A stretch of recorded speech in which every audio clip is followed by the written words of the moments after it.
Chapter 3 Robots in Popular Culture. Mythos. An ongoing history of efforts to create artificial life, to replicate, enhance, or surpass human characteristics, dates back thousands of years to the golem, with cuckoo clocks, Mechanical Turk, and Vaucanson duck following later. What could motivate such a persistent quest?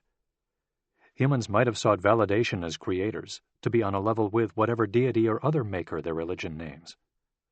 Robert Gerasi, a religious studies professor, suggests another explanation. The story of Adam and Eve is deeply ingrained in Western culture. The myth goes on to posit that humanity, from that time forward, has lived in a state of having fallen from grace. Thus, the quest for artificial life can be seen as an attempt to escape that imperfection and potentially bring about a new era. And the quest is not merely Judeo-Christian. Respected Japanese robot designer Hiroaki Kitano stated the case in strikingly similar terms. His naming of the robot's origin is critically important here, suggesting that the mental model is widely held. In his gestation, the humanoid robot, Pinot, symbolically expresses not only our desires, but humankind's frail, uncertain steps toward growth and the true meaning of the word human.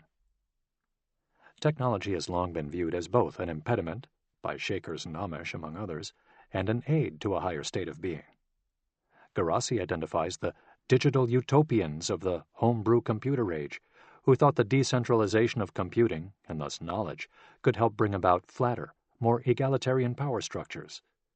He then traces the idea of apocalyptic AI through a variety of expressions, including transhumanists, who see artificial life as a step beyond humanity's imperfect, they would not call it fallen, state. Science fiction and popular scientific writing blend in amplifying this theme. The roboticist and novelist Hans Moravec writes of mind children, AI robotics, defeating humans in a Darwinian struggle, while Ray Kurzweil uses characters from the future in several books to explain his notion of the singularity. Deep religious concepts, including salvation, eternal life, and some state of otherworldly perfection, are all informing our discussions of robots, just as surely as our considerations of battery life, machine vision, and path planning algorithms. As Gerasi asserts, the sacred categories of Jewish and Christian apocalyptic traditions have thoroughly penetrated the futuristic musings of important researchers in robotics and artificial intelligence.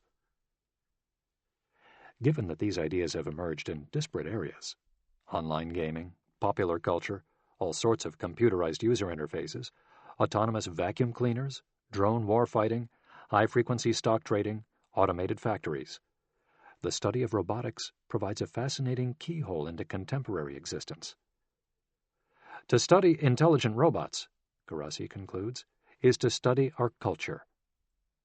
Going one step farther, the Carnegie Mellon roboticist Hila Reza Noorbakhsh argues that more than one culture is involved. The robotics revolution can affirm the most non-robotic quality of our world, our humanity. The other mythology we should acknowledge derives from the place of technology in American culture, dating from the earliest days. The history of the United States is unique in several regards: its relationship to Europe, its sheer size, its vast mineral wealth, and its contestation. In no other country has there been a replacement of indigenous people at such scale by such a wide variety of immigrants. A core piece of Americana is the role of a physical frontier, the westward-moving demarcation between civilization and the unknown. Even after California and the interior West were populated, the idea of a dividing line waited to be explored and colonized remained potent. The Apollo moon landing was situated squarely in this narrative, and then science fiction even more aggressively incorporated the idea, most straightforwardly in the opening to nearly every Star Trek television show ever broadcast. Space, the final frontier. These are the voyages of the Starship Enterprise.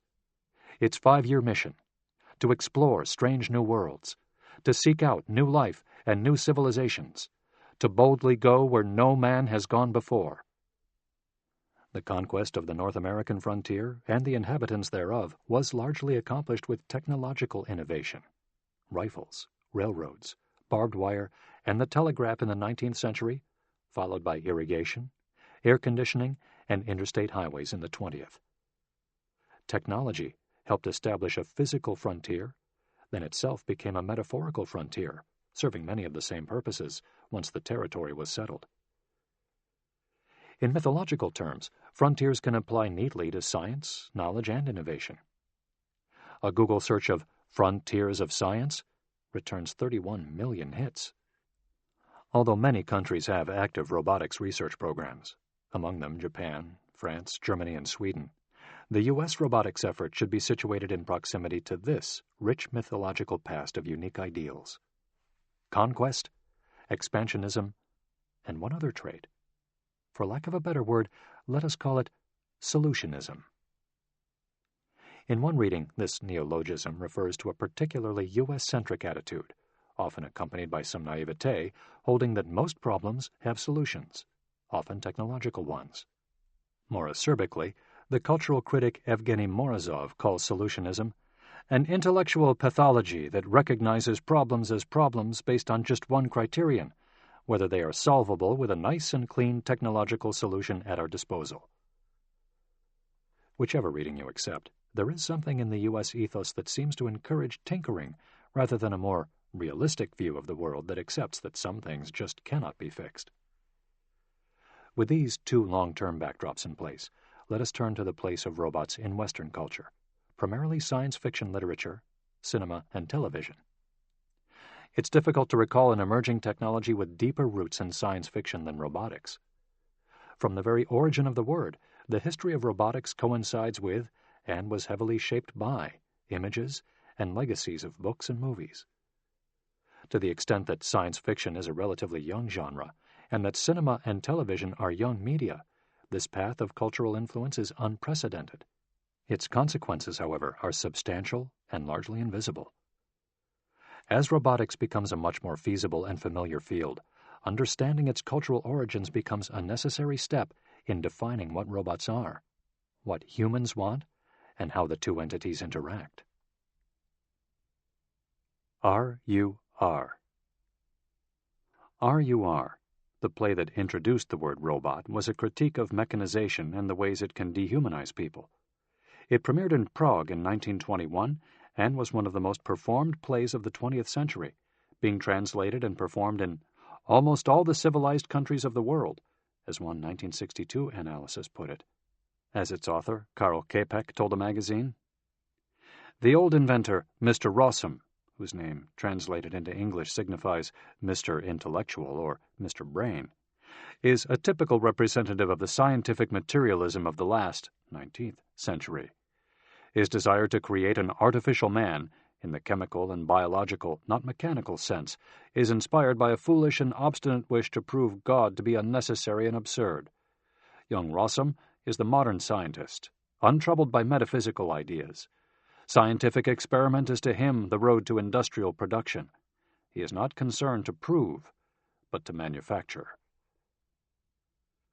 Thus, the very word now so much in general circulation was a cultural critique of both the human desire to replicate his own form, much in the manner of Dr. Frankenstein, as well as the logic of industrial production. The contrast between robots as mechanical slaves and potentially rebellious destroyers of their human makers echoes Frankenstein and helps set the tone for later Western characterizations of robots as slaves straining against their lot, ready to burst out of control. The duality echoes throughout the 20th century. Terminator, HAL 9000, Blade Runner's replicants.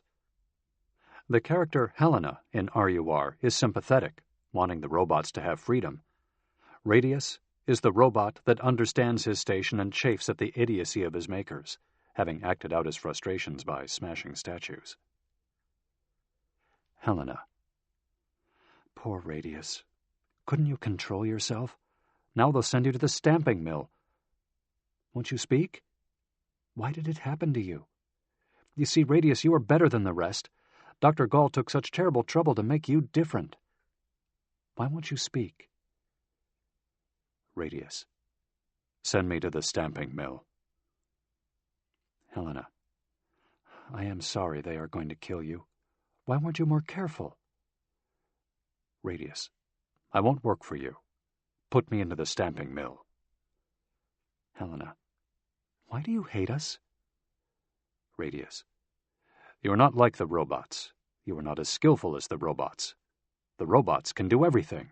You only give orders. You talk more than is necessary. Helena. That's foolish, Radius. Tell me, has anyone upset you? I should so much like you to understand me. Radius. You do nothing but talk. Helena. Dr. Gall gave you a larger brain than the rest, larger than ours, the largest in the world. You are not like the other robots, Radius. You understand me perfectly. Radius. I don't want any master. I know everything for myself. Helena. That's why I had you put into the library, so that you could read everything, understand everything, and then... Oh, Radius, I wanted to show the whole world that the robots were our equals. That's what I wanted for you. Radius. I don't want any master. I want to be master over others. Helena's compassion saves Radius from the stamping mill, and he later leads the robot revolution that displaces the humans from power. Capek is none too subtle in portraying the triumph of the artificial humans over their creators. Radius. The power of man has fallen. By gaining possession of the factory, we have become masters of everything. The period of mankind has passed away. A new world has arisen. Mankind is no more. Mankind gave us too little life. We wanted more life. Humans were doomed in the play even before Radius led the revolt. When mechanization overtakes basic human traits, people lose the ability to reproduce. As robots increase in capability, vitality, and self-awareness, humans become more like their machines. Humans and robots, in Capek's critique, are essentially one and the same. The measure of worth, industrial productivity, is won by the robots that can do the work of 2.5 men. Such a contest implicitly critiques the efficiency movement that emerged just before World War I, with its time and motion studies, which ignored many essential human traits. The debt of R.U.R. to Shelley's Frankenstein, 1818, is substantial, even though the works are separated by almost exactly a century. In both cases, humans show hubris by trying to create artificial life. Recall that even today, Rodney Brooks refers to robots as our creatures. Whether humans get the recipe wrong, as in the earlier novel, or make beings smarter than the humans who spawn them, as in the case of Capek's play and its offspring, humans pay the price for aspiring to play God. In both works, the flawed relationship between creator and creature drives the plot, and in both cases, the conflict ends in bloodshed. Few people today know R.U.R. More know Asimov's robot novels, but in either case, robotics is a special branch of technology that, in the archetype, it aspires to approximate humanity, whether through biomimicry, flawless logic, or economic superiority. Robots at the movies and elsewhere. This dualism between robots as slaves and robots as potential overlords rebelling against the constraints of servitude plays out remarkably consistently in the 20th century West. Only 6 years after the premiere of Capek's play, the German director Fritz Lang released Metropolis. The work remains widely recognized as one of the most influential movies ever made, not least because it contributed heavily to Nazi Party ideology. Many themes carry over from R.U.R., including confusion among humans as to the true identity of a robot among them, the looming revolt of the dehumanized industrial workers, and romantic attraction between human and robotic species. In the end, the mechanical Maria, who has been instigating the workers to rise up and destroy their machines, is discovered and burned at the stake, while the robot's human counterpart escapes after being kidnapped and helps broker a peaceful resolution between workers and factory owners. The silent film originally ran about 2.5 hours. It took 310 days to shoot and involved 36,000 extras. Despite its length and confusing plot, it remains a film landmark. The portrayal of the robotic Maria as deceitful and rebellious tracks closely to the prototype established by Čapek. The next memorable character appeared in 1939 in one of the most beloved films in cinematic history. The portrayal of the Tin Man in The Wizard of Oz aligns closely with other robot figures we will encounter in that he is the result of a series of mechanical prosthetics installed when, as woodsman, he injures each of his limbs, one by one. But the tinsmith, in giving him also a tin body, forgets to give him a heart. The Tin Man escapes the Frankenstein associations in part because of the incremental nature of his mechanization, and because the focus of the film, and the book from which it was made, is not on his strength or logic, but on his desire for feelings. The character has become an icon, appearing in other novels, pop songs, and advertising campaigns decades after the movie's release. Also in 1939, at the New York World's Fair, Westinghouse demonstrated a 7-foot aluminum-skinned robot named Electro. The robot could smoke cigarettes, count on its fingers, and speak by way of a 78 RPM phonograph record embedded inside. A year later, the robot was joined by a metal dog named Sparko that could sit, beg, and bark. Electro was recently restored and resides in the Mansfield, Ohio Memorial Museum, having been built at Westinghouse's Mansfield facility. Roughly a decade after Metropolis, science fiction as a genre was in the midst of both a growth in popularity and the development of robots as critical elements of both plot and theme.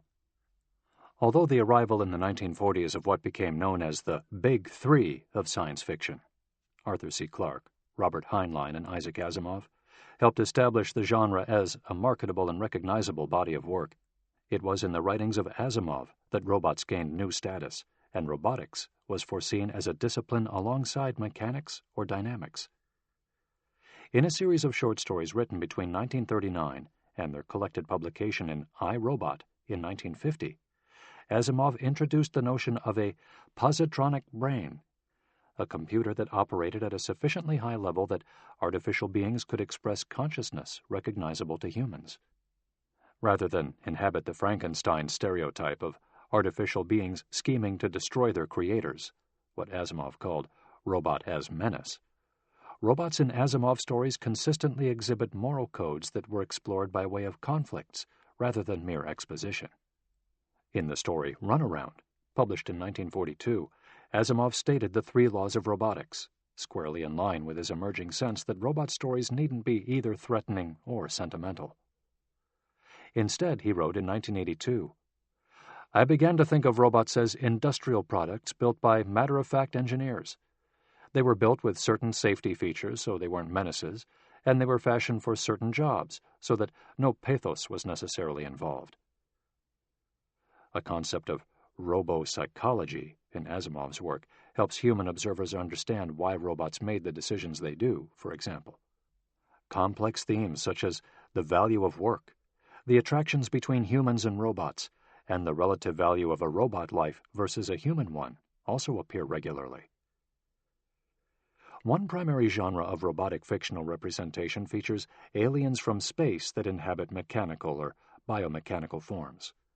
The distinctions among robot genres become important here. Robots, culturally, rather than technologically speaking, tend to be mechanical entities that exhibit anthropomorphic tendencies. The word android dates to the 19th century and refers to non-human beings that have flesh-like exteriors. Strictly speaking, Čapek's robots in RUR are androids and not robots. Cyborgs, meanwhile, are a more recent conceptualization, dating to about 1960. The MIT professor Norbert Weiner coined the term cybernetics to denote the scientific study of control and communication in the animal and the machine. Cyborgs are thus beings that merge artificial and organic systems of control. Although the term cybernetic organisms can be applied broadly to large systems, cyborgs are for our purposes typically semi-human characters that have been enhanced in some way through the application of computational or robotic capabilities. When robots descend from outer space in popular culture, they can be any of these species. In The Day the Earth Stood Still, 1951, an alien named Klaatu brings a message promoting world peace, implicitly supporting the creation of the United Nations, accompanied by the robot Gort. The robot emerges from a spaceship designed in collaboration with Frank Lloyd Wright. In 1956, Robbie the Robot appeared in Forbidden Planet alongside future Airplane star Leslie Nielsen. After the original movie, Robbie later appeared in other films and TV shows. Significantly, humans traveled to outer space where they encountered Robbie rather than the other way around. After 1960, humans' adventures in space became a more common theme, with several landmark films following the plot device. Space travel proved to be one of several convenient retellings of old tales in the robot genre. The debut of many movies to Homer, including, of course, 2001: A Space Odyssey, is obvious. The Swiss Family Robinson of 1812, while sailing from Europe to Australia, they were shipwrecked in the East Indies, paid its debt to Robinson Crusoe, then itself became the inspiration for a 1960s television show. Fathers and Sons, Star Wars, Coming of Age, Mistaken Identity, and, of course, the Frankenstein monster threat all make repeated appearances, with the twist that robotic characters are only partially human. In 1963, the BBC launched the Doctor Who television serial, in which Daleks featured prominently. These aliens were in fact extraterrestrial cyborgs that mutated into ruthless killers, given that they lacked all emotions, save for hatred. Their most frequent utterance is simply, "Exterminate!" Like other fictional cyborgs, Daleks quickly became a touchstone in British popular culture, and have appeared in a 50th anniversary commemoration done by the BBC. Doctor Who, meanwhile, remains popular among many populations, including some U.S. teens. The depictions of robots in popular culture began to shift after Asimov. In contrast to the non-human assemblies of mechanical parts typified by Gort or Robbie, later robots could express a variety of emotions, interact with human characters with nuance and ambiguity, and wrestle with the complexities of their nature. Although there continue to be clear-cut evil villains and simplistic servants, the commercial success of multiple robot-themed movies indicated a growing recognition within mass culture of the, largely fictional, possibilities of a new technology and potentially new life form. Although alien movies continued to appear after 1970, more and more cyborgs were situated on Earth. In RoboCop, 1987, for example, a murdered Detroit police officer is returned to life with electromechanical spare parts and given superhuman powers. Not surprisingly, given the genre, the robotic creature's powers create tensions with human laws and networks of corruption. The threat of a rogue, nearly invulnerable humanoid echoes other narratives. RoboCop was far from original, following as it did director James Cameron's robot movie milestone The Terminator, 1984. Made for roughly $6.5 million, the film grossed $78 million, more than $225 million in 2015 dollars.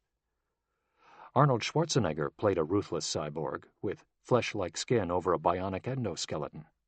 The fate of humanity hung in the balance as an unborn baby, John Connor, whose initials are obvious, who was to lead a humanist uprising, was being stalked by Schwarzenegger's character, time-traveling from the future in the employ of the evil Skynet. In Blade Runner, 1982, director Ridley Scott used yet another space travel device to create a dystopic vision of the future based on the Philip K. Dick novel, Do Androids Dream of Electric Sheep? Cyborgs are created on Earth by evil corporations and then shipped off to work on space colonies. Some sneak back to Earth in violation of the law, so they must be hunted down. Known as replicants, the androids represent yet another vision of robots as capable of dull, dangerous, and dirty work, but also capable of desiring to transcend their station and challenging humans for authority. The character played by Daryl Hannah continues the trope embodied by Maria in Metropolis, the alluring female android who preys on men's weakness. What countless polls and surveys have called history's greatest space movie, however, features a robot that never appears. Arthur C. Clarke, one of science fiction's big three, collaborated with Stanley Kubrick on 2001: A Space Odyssey, 1968, which portrayed robots in yet another light. Rather than assuming anything resembling human form, HAL 9000, the computer that runs the spaceship bound for Jupiter, has a human-sounding voice, appears to express emotions, can sense its environment, including lip-reading the astronauts when they express concern about HAL's behavior, and can also operate the ship's systems and devices. HAL cannot stop the remaining human astronaut from disconnecting its power supply in the film's critical scene after HAL has killed all the other astronauts, and exhibits emotional regression as its computational function diminishes. In Clark and Kubrick's portrayal, a robot is thus capable of emotion, highly intelligent, and powerful, though not all-powerful, but ultimately proves it cannot be trusted. The film was a massive commercial success and remains a powerful cultural monument nearly 50 years later. Ambiguity, probably the film's defining characteristic, allows viewers to recreate in HAL their personal fears, aspirations, and associations of artificial intelligence. The fact that HAL is never seen, for example, but only heard through the excellent voicing of Douglas Rain, contributes to much of the film's timeless quality. Every serious robot movie that came after, and many not-so-serious ones, self-consciously relates itself to this monument. At the opposite pole of 2001's HAL are multitudes of robot characters that embody neither menace nor superior intellect. From the cartoon-made Rosie on The Jetsons, aired in primetime in 1962-63, and in other time slots until 1987, to WALL-E, the protagonist of the 2008 Disney Pixar film by that name. Robots often proved to be useful devices for producers and directors. They could inject comic incongruity or address more serious topics at arm's length. The robots' voices and gestures could satirize human traits, but humanity was portrayed as a superior state, given how many robots aspired to it. At the same time, robots are frequently portrayed doing menial tasks as at least part of their identity, implicitly freeing humans from drudgery. B9, the faithful environmental control robot on the U.S. television series Lost in Space, 1965-68, became famous for warning the space family Robinson's Will of impending harm. Even today, "Danger, Will Robinson," is still uttered by people, unaware of the original context. But by far the apotheosis of the robot as faithful servant model is the Laurel and Hardy duo of R2-D2 and C-3PO from the Star Wars franchise. Indeed, the shadow cast by the George Lucas creations is so long that many other films must characterize their robots in contrast to the much-loved pair of metallic icons. R2-D2, the shorter of the two, was given part of its appeal by a human actor, Kenny Baker, who controlled its movements from inside during filming. Other shots featured a radio-controlled, uninhabited version of the robot. The robot speaks in a machine language, translated by his compatriot, adding to the comedic dynamic, especially when the jokes are on C-3PO. With both characters, there is no possibility of robot rebellion, potentially because of the convincing nature of the futuristic space-age setting. There is no hint of human hubris at work, possibly because the robots could have otherworldly origins. As for C-3PO, the brilliant, butleresque voicing by the English actor Anthony Daniels contributes enormously to the character's appeal. The superhuman characteristics common among cinematic robots are, in this instance, cerebral rather than mechanical. Even though it can translate 6 million forms of communication, C-3PO is in fact a coward in the Rebels' battles. Its physical form is highly derivative of Maria's metallic shell in Metropolis, while the dynamic between the robots is as familiar as any Odd Couple or Buddy movie. Cultural signals. Taken as a whole, what do we make of robots in Western popular culture? 1. The directors who have advanced the cultural representation of robots include some of the industry's leading figures: Woody Allen, Sleeper; James Cameron, Terminator; Chris Columbus, Bicentennial Man; Stanley Kubrick, George Lucas, Ridley Scott, and Steven Spielberg, AI, Artificial Intelligence. These men have made movies collectively grossing tens of billions of dollars. For them to share the use of robots as key characters suggests the massive cultural appeal of the technology and archetype. 2. Any generalizations about movie and literary characters have little in common with real robots, whether hardware, Boston Dynamics Atlas, or software, Wall Street high-frequency trading systems. Robots cannot feel pain or understand when they inflict it. Robots do not have cognition that differentiates between humans and other mammals, or between humans and other things that move. Robots have no mechanism for aspiration. Robots, however autonomous, depend on humans for everything, from battery power to software updates. Robots cannot choose, except among predefined choices. They cannot consciously subvert their creators because robots lack self-awareness at the cognitive level. 3. The high bar for real robots to do such things as open doorknobs, traverse uneven terrain, or perform logic at the level of a child features only minimally in science fiction and cinema. Thus, when people see hard tasks accomplished within the field of robotics, such as a robot folding a shirt or opening a bottle of beer, it appears underwhelming. Many observers put substantial emphasis on Asimov's 3 laws when they bear little resemblance to real robotic science. The cognitive scientist Steven Pinker puts it in stark terms. When Hamlet says, "What a piece of work is man! How noble in reason, how infinite in faculty, in form and moving, how express and admirable," we should direct our awe not at Shakespeare, or Mozart, or Einstein, or Kareem Abdul-Jabbar, but at a 4-year-old carrying out a request to put a toy on a shelf. AI has a long way to go to approximate such responses. 4. The distinctions among robots, androids, and cyborgs are largely immaterial to audiences. Aliens, for example, are equally plausible elements in these plots. 5. Thus, the images of robots widely present in mass culture do little to help communities confront real issues of emerging technologies. Because perceptions are highly conditioned by the robot as menace, robot as pathos, robot as self-aware, or robot as servant-butler stereotypes, substantive discussions of prostheses, to take one example, have been slow to form.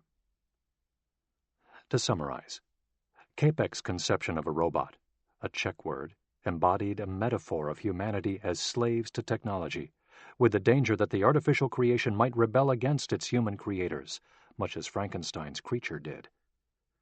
About 20 years later, Isaac Asimov created literary robots that embodied human traits, to the point where robo-psychology provided insight into their workings. Finally, the notion of artificial intelligence, however embodied or disembodied, is often conflated with superhuman logic that will eventually outstrip humans' powers of thought and feeling. For all their differences, HAL 9000 and IBM's Watson function similarly as culturally frightening figures. Their superhuman capabilities can apparently nullify human capabilities and designs.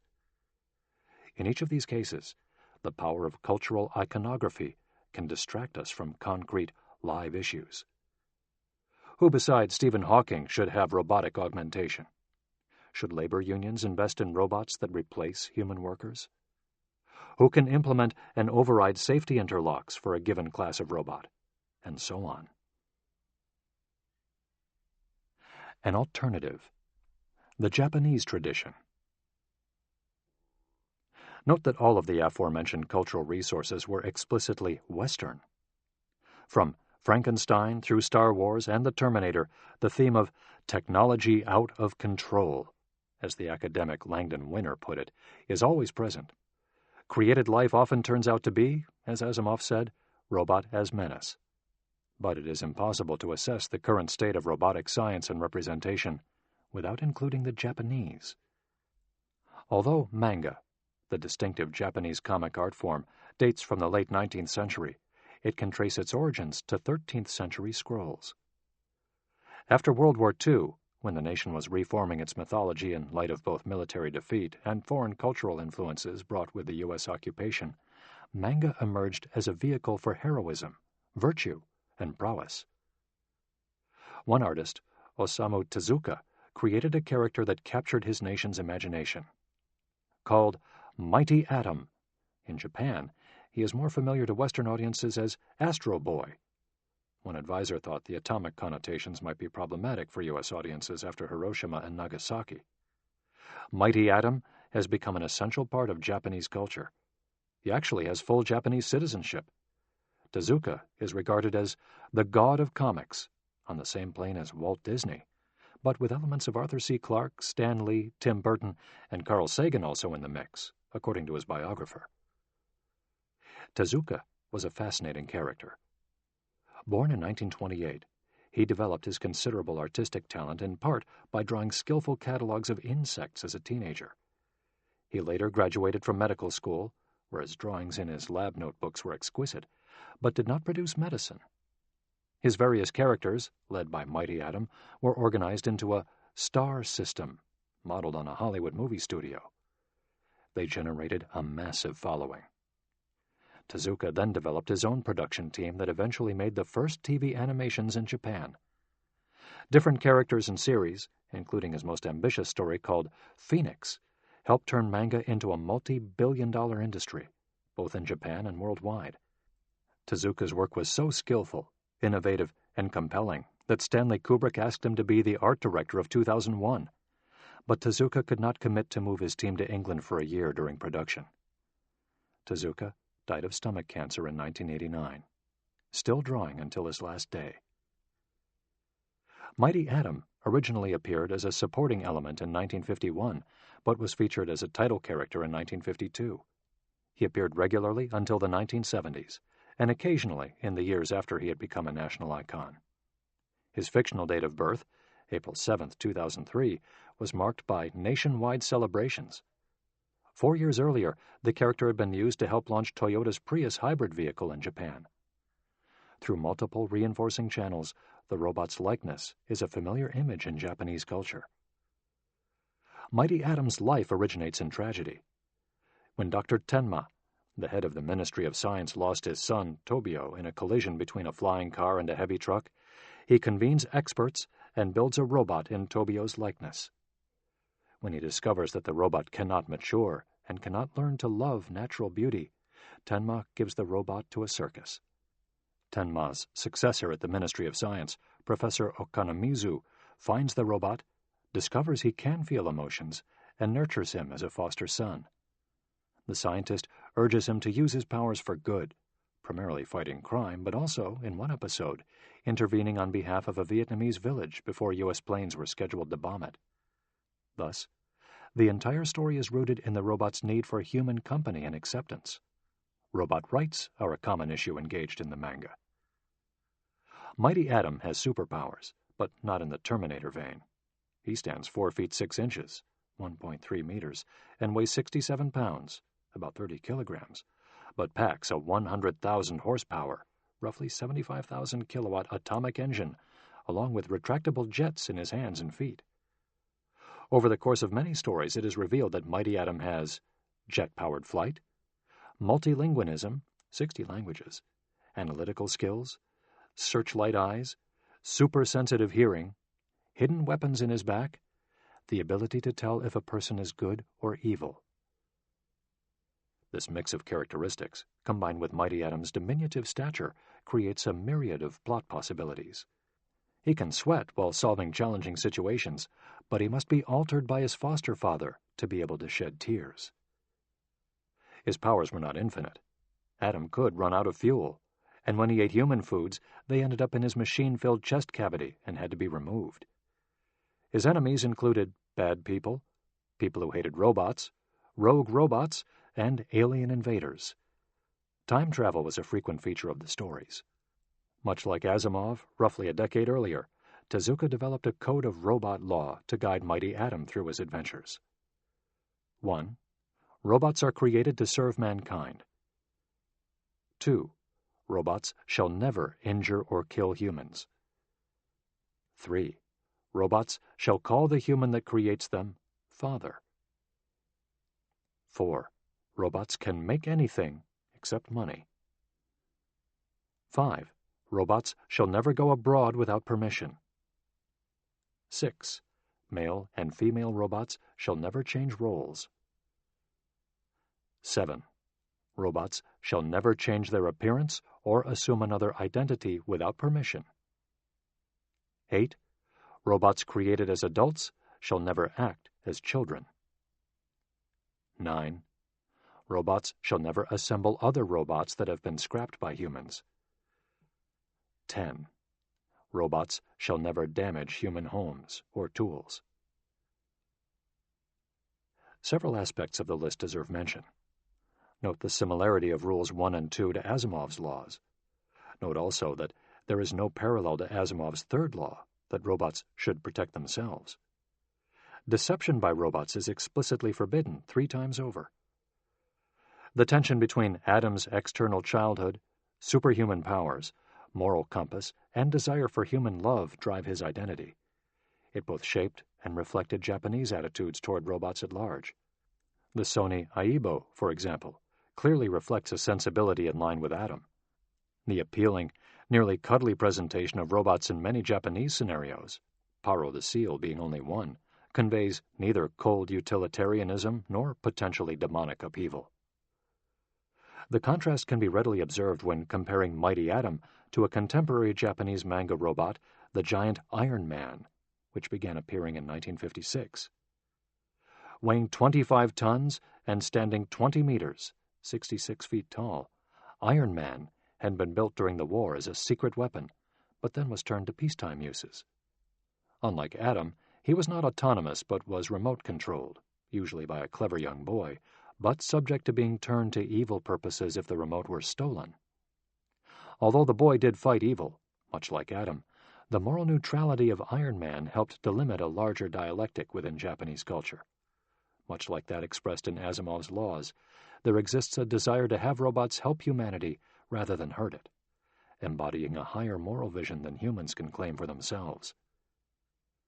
Given that Iron Man at times eclipsed Mighty Adam in popularity, his presence serves as an extremely potent and useful counterweight to what Asimov might have called the robot as saint school of thought. Robots and myth. Robots are technological tools, yet few tools have such rich mythology supporting them. Even more significantly, that mythos largely preceded the actual achievement of most of the milestones of autonomous robotics. The history is both long, dating to biblical times, and hyper-real, with the most recent advances in storytelling being used to advance and shape the narrative. There is a strand of robotness that is particularly North American, and another aspect that stands independent of any given culture. Robots are paradoxical in other ways as well. They serve as slaves or servants, yet they are feared as potential overlords. Robots absorb many projections of perfection that people cannot attain, yet have trouble executing some basic human maneuvers.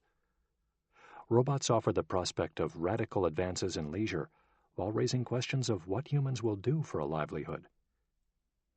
By now, it should be well demonstrated that robots have been introduced into the cultural dialogues of both East and West in ways that differ considerably from past technologies. Radios, air conditioners, automobiles, or even smartphones were never portrayed as human creations that desire to eclipse their makers, for example. The place of anthropomorphism in our discussions of what robots are, what they can do, and how they should be understood marks a key point of departure within the technological history of Western countries. All of that notwithstanding, what is the actual state of robotics?